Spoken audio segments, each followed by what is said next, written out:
What's up, guys? Haven't made a video where I sat down and kind of blabbered a little bit. Most of the time I'm walking around, but you know what? I felt like I would get myself a LaCroix here, and oh, I got a koozie. Let's see, I got a koozie? I do. I got a smudge pot koozie for my smudge pot. So I'm gonna sit out here with my drink next to my Mira with my smudge pot koozie and my smudge pot going, so I got some warmth out here.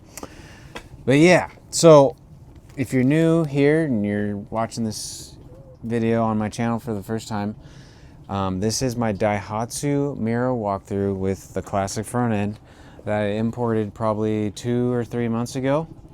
And I did do another video, an older video, kind of going over the car itself, kind of showing everything.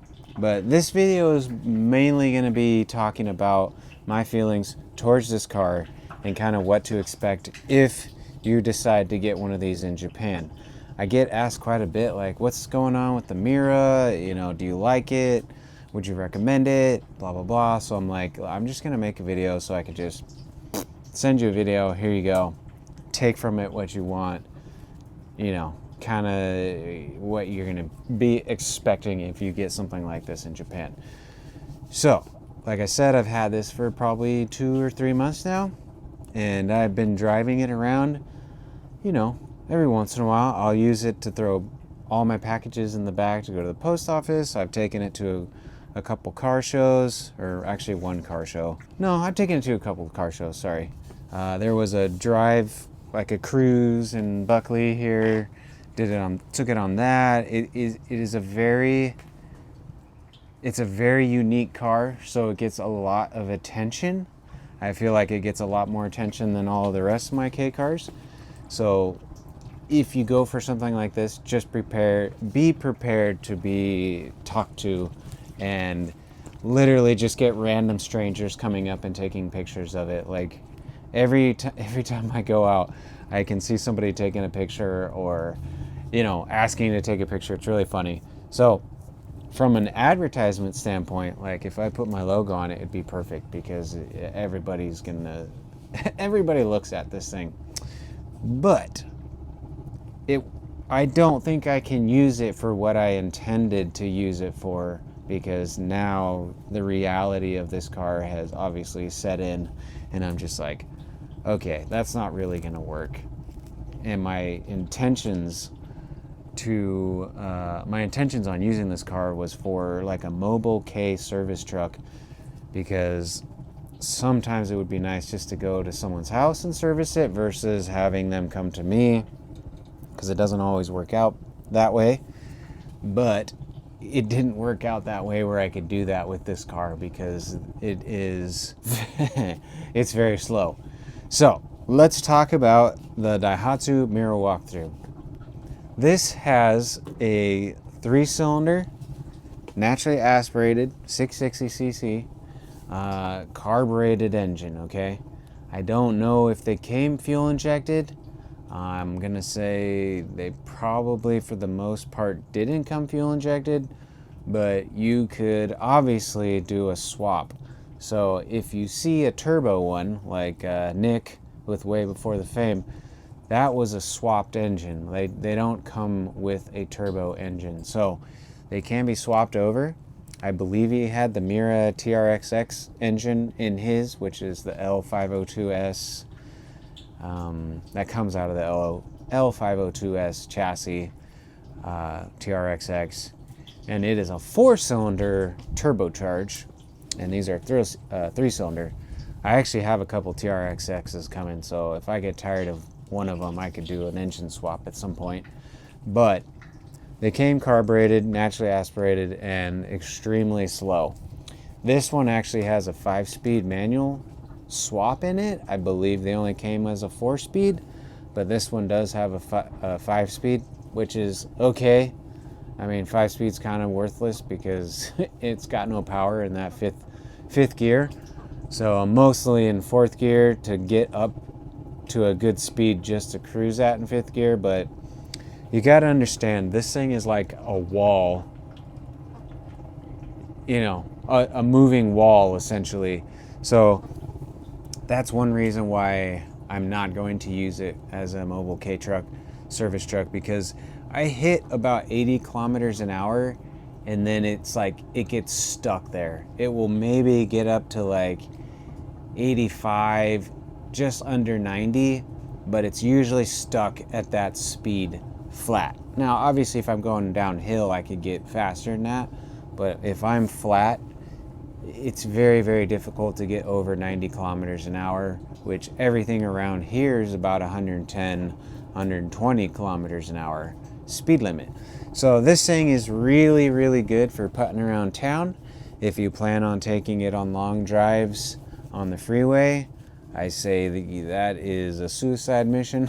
I would not take this on like long freeway drives in Washington because, I mean, no offense, I should say there's idiot drivers everywhere. I'm from California, and there's idiot drivers in California, but it seems like there's a lot of idiots up here as well that drive really fast and love to tailgate you.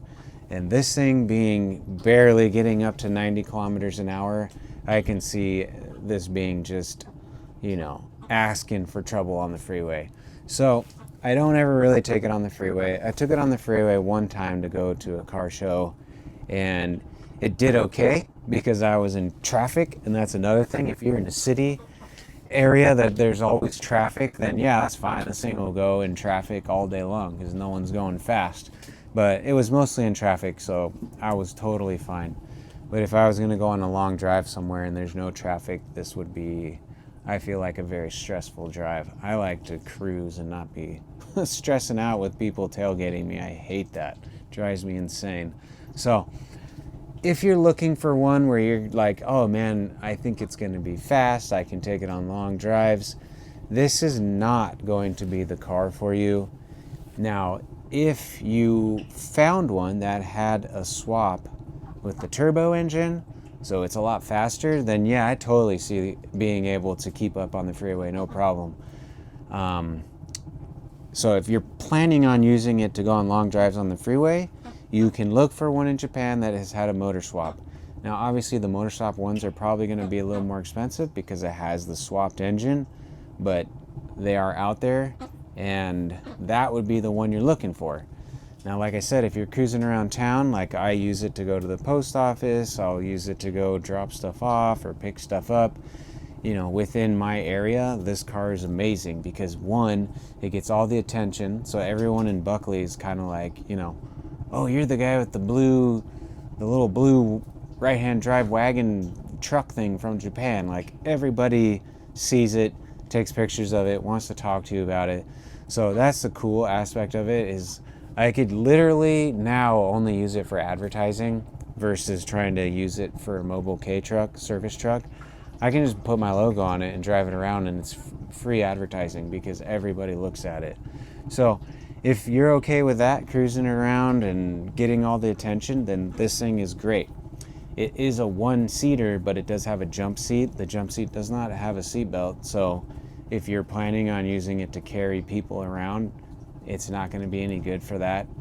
I don't really like to take my wife in it because there's no seat belt for her, and I'm not saying that, you're any less not safe having a seatbelt in a K car. Like, you're pretty screwed in a K car if you get in an accident, but I don't want her sitting in that jump seat without it. Even if you make a hard stop or a quick turn, she's gonna go flying off that seat. So this is good for carrying things around, like I said, post office. You could build a ramp and you could carry engines and stuff like that in here. Now that leads me to another thing.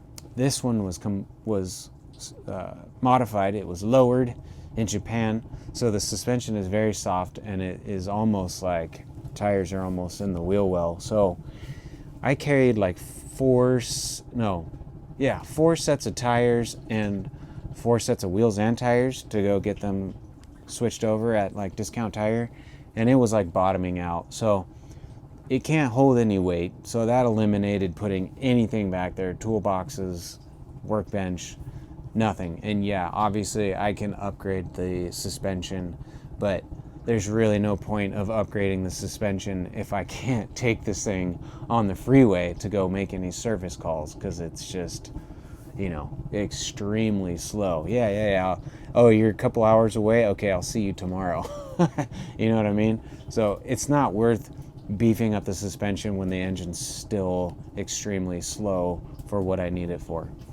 Now, if I was able to do the motor swap, then maybe it would be worth beefing up the suspension. But it would make a great service vehicle because you have a ton of room in the back to walk around, and there's a ton of customizability with these things because it's a blank slate. It's just a box with wheels, right? You can do whatever you want, set up whatever you want, make it work, because it's endless possibilities. You can also, like on Nick's, he made a pop-out on the side. So you could essentially put in a pop-out door, so then you don't even have to get out of the car. You just pop open your side window hatch, and then you can sell stuff out of the inside of it, like a food truck almost, but merch and whatever, or even like a coffee cart or a tap truck or something. I mean, this would be excellent for doing coffee and all that kind of stuff. Obviously, it would probably be a lot better if you set it up as a coffee truck and towed it to your destination versus driving it, because again, it's very slow. But this has a ton of potential for doing a coffee cart. If I were to do that, I would set it up and tow it to all the locations, and then drive it to where it needed to be, so at least you pulled up and it looked really cool. And then obviously you're going to get all the attention because everyone's going to want to see. And there's a ton of room. You can stand up in it. I mean, they're very usable, I should say, because you can do whatever you want. Stand in it, sit in it. You can sleep in it if you put a bed in this thing. Like, it's a really, really, really cool car. But I just wanted to make it clear, if you're looking for one of these, like, they are not fast. The ride is very crude because you're a box with wheels, so it's very noisy. Everything rattles around. Like, it's not like a typical K car where everything's very, feels sturdy. This thing feels very wobbly, not because it doesn't have good, suspension parts. I've done lower control arms, I did bushings, I did strut hats, like I did a bunch of work suspension wise. It's just the way that they are built is they were built for work vans pretty much only in Japan. So there's not a whole lot to it. They just wanted to get you from point A to point B with whatever you needed to carry around. So in my opinion, if you wanted to get one and you wanted it to be quick and you wanted to go places, look for one that had a motor swap already in Japan. Otherwise, if you are very good and have the space for doing an engine swap, find yourself a TRXX, get yourself a Mira, and do a motor swap. Like I said, I have 2 TRXXs coming I'm very excited about, both in great shape. So it's not like I'm purposely getting them to do an engine swap. I'm just saying, if I get tired of one of them or whatever, then I can do a motor swap. But that is going to be your best option, to do a motor swap. It's going to be way more fun because it's actually going to be drivable at speeds that are normal. I don't think there's anything wrong with mine. I think they're all just that slow. I did just notice right now that my pedal gets stuck on the floor mat about an inch. So I could get about an inch more in the throttle. I'm going to try cutting some of the floor mat away. I don't know how much of a difference that's going to make because it's right there at the end of the throttle flap anyways. So I mean, it's only going to move it just a little bit more. But I think that's just normal in general. They're not very quick cars. And so we need to not compare them to like the trucks or the other K cars, because the aerodynamics on this thing is ridiculous. It's a wall with wheels essentially. So it's having to push a lot of air with a little tiny engine. But at the end of the day, I love this thing. I would definitely buy one if you weren't looking for speed. It is such a fun car. It gets so much attention. It is so much fun to take these to car shows because everybody, there's a 99.9 chance you're going to be the only one with a walkthrough at the car show. I don't know of anybody who has a walkthrough in the whole entire state of Washington. So they're very unique in the United States as it is. There's not very many of them. So with that being said, they're pretty expensive in Japan, and they were work vehicles only, so they're usually pretty beat up. But I feel like I got kind of lucky with this one. It was freshly painted. It's not perfect. I mean, there's some rust spots, and they painted over rust, so obviously I need to keep an eye on that in the future. But at least it was painted, and they did the classic front end conversion, which in my opinion looks so much better than the normal front end with the rectangular headlights. Like this complements this car so much nicer. So if you can find with a classic front end already done, that would be another reason to why to purchase one. Having the motor swap, 5-speed transmission is really nice to have. But like I said, fifth gear doesn't really do much. You're mostly in fourth, and then fifth maybe if you're going down a hill. And you know, all the stuff you can do inside with lights and speakers and, you know, the layout, you can get really, really creative. Like eventually I would like to do a better, nicer wood inside, but as you can tell in all my videos, I have quite a bit going on here right now, so I can't put all my attention into one thing. I have to kind of spread it out. So eventually I want to do some more work to this thing, but I will not be using it for a mobile K service truck. I think realistically going for something like a